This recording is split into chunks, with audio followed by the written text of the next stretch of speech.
we're live on the blue carpet honoring healthcare workers and everything they did for our community during the pandemic. Over 1,000 generous philanthropists are getting ready to take their seats, and one of the reasons that they are sitting down is to see tonight's headline performer, Deborah Cox. I'm here with her. How are you this evening? Hi, I'm great, thank you. How are you? I'm great. I have to ask, what are you wearing tonight, or who are you wearing tonight? Tonight I'm wearing Michael Costello, who's also from Palm Springs. All right. Yeah. So, Deborah, of course, 6 albums, Broadway. You've done the Bodyguard musical most recently, Aida, Jekyll and Hyde. It's a big Broadway connection here tonight. You have a long history with Whitney Houston. Yes. What did she teach you? What was the lesson that you took from your time spent with her? Sisterhood. She was a real mentor, a real inspiration for me growing up. And so to end up being label mates, every time we'd see each other at a function or something, we would always just talk about family and business, and she would just share little gems and nuggets of staying grounded and rooted with family and having a good foundation. I love that. I read a quote that you said, "The gift will make room for you." Yes. What does that mean? The gift will make room for you means that whatever gifts that God gives you puts you into the room or connects you with people that will help you with your purpose in life. I think I found a real connection with what that means, and I take it very, very seriously, almost sacred, which is one of the reasons why I'm here in support of the Chase Gala tonight, because I feel like we all have a platform and we should use it for positivity and for something good. Yeah. You have a very long and a very well-known commitment to the LGBTQ community. Yes. What drove that commitment early on? You were doing clubs in the 90s that other performers wouldn't do. What made you make that decision? I think the stories that I would hear from people, the stories that they connected with the songs, they felt empowered, they felt that they could be their authentic self. And to me, what better than to encourage someone to really, stay in touch with the true essence of who they are. Yeah.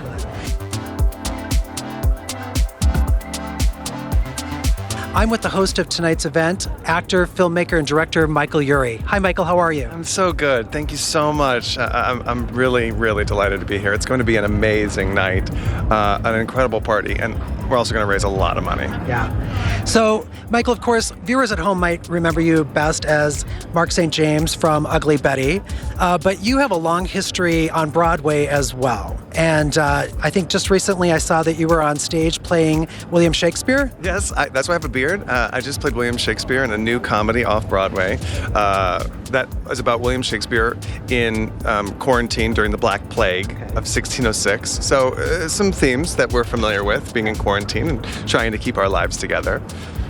I love the career that you've built for yourself. I've read somewhere that your motto professionally is say yes to everything. What does that mean? That means that you never really know where the next great opportunity is going to come from. And so often we get blinded in show business, in the arts, with the things that we think we want or the things that we think we should be doing, when really it's a subjective, art is subjective. And what someone else wants you to do is sometimes the right thing to do. And so being asked is just one of the great honors, being asked to do anything. And so, yeah, my advice, especially to young people, is do everything. Say yes to everything until you can't. Speaking of saying yes to everything, you said yes to being in the first gay rom-con, and it was so joyful this holiday season, Single All the Way. How did that happen? Oh, gosh. They came to me and asked me to audition for the hot guy, and I said, are you sure? Maybe I should play the goofy, neurotic one that falls in love. And they let me, and we shot it in Montreal, beautiful Montreal, in the snow, and with this incredible French-Canadian crew, and Philemon Chambers, who plays opposite me, is this. It was basically his debut, his first job, and we made this movie about joy. It's about queer joy. It's about acceptance. It's about love. Nobody's problem is gay. Nobody has any issues with being gay. It's just about falling in love. I have got Broadway's star, Max von Essen. Hi. Tony nominated. Thank you. How are you today? I'm great. I'm excited. Yes, you kidding? Okay. Absolutely. So I just have some quick questions for you. We're going to go through this and have some fun. Okay. What is your dream role to play next? Ooh. Ooh, that's a great question. I've been thinking a lot lately about Sondheim because of his recent passing, his most incredible work, and Company's playing. So like, I'm dying to play Bobby in a more traditional version of Company, or George and Son in the Park with George. Yeah. Move on. Oh, and this summer I'm doing I'm not supposed to say it, but who cares? I'm here. I'm doing Secret Garden, and I'm playing Archie with that Mandy Patinkin role. So it's kind of a dream role. That's gonna be fun. Oh, that's gonna be great. I want to talk about falsettos. You were in falsettos. Yes. I'm a big fan of William Finn. Talk to me about William Finn. Like, which songs of his, falsettos or otherwise, do you just love singing, whether it's cabaret or somewhere else? Oh, it's falsettos that I think of instantly. Like, that's the show I really got to fall in love with and like mine every moment and learn every second. It was such an impossible task learning that show. It was so difficult. And Eden Espinosa, who's performing also tonight, she was in that show with me. She played my ex-wife Trina. I just love seeing that score in general, but there's a song in the second act called What More Can I Say? Hi, I'm here on the blue carpet with Seth Rudetsky. If you are a Broadway fan, and really who isn't, you know his name. He's a Sirius XM host. He's with his husband, James. During the COVID pandemic, they hosted a series online streaming called Stars in the House, and it featured reunions and interviews with a number of well-loved celebrities, raising over $1 million for the Actors Fund. What made you want to get into action during the pandemic and do this? Well, we All of wanted our to friends do were out of something. work, yeah. Everybody we knew was out of work. Everybody needed money. Everyone was losing their health insurance. And I said, let's bring people online to start performing. And James said, not just perform, let's interview them. Yeah, and we did 2 shows a day for the first 3 months, and then we went every day, and now we do it weekly. I got some questions. Go. First question, amazing. Where did that come from? I stole it from my friend Melissa Pat. Melissa was in Greece on Broadway, friends with my friend Jack, and she goes, oh my God, that's amazing. Just for no reason. Jack goes, did you just say amazing? And she said, yes. And I was like, snatch. And I took it because I thought it was hilariously stupid. Okay, sass, sassafras, sassy. Is sass something your favorite word? I just think it's hilarious. I remember they were like, Sarah Vaughan, known as Sassy Vaughan. And I was like, really? And I became obsessed. I love it. Okay, so Seth is normally the one asking the questions. We're going to turn the camera on him, and we're going to do a little association. I've written down the names of some Broadway divas that I love, and we're going to see what comes to mind. I have a story about basically everybody. All right. Kristin Chenoweth.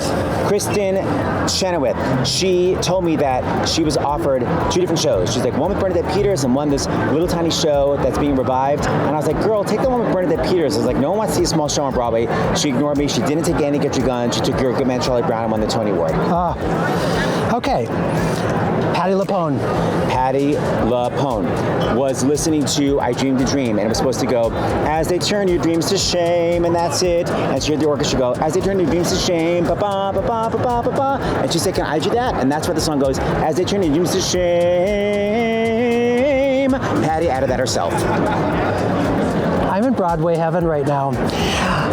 Bernadette Peters.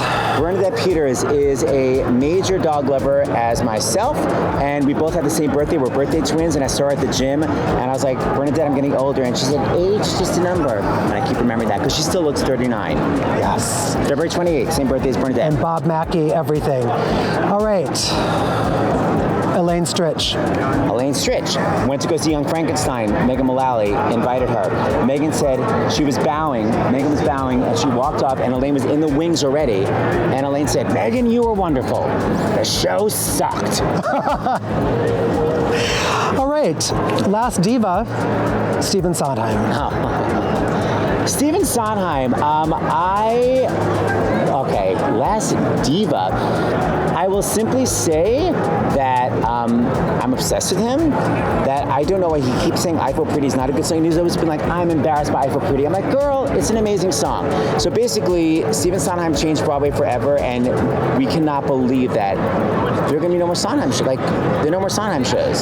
So I guess that's my answer is I'm devastated. That's my story. Thank you for talking to us on the blue carpet. Thank you for asking me.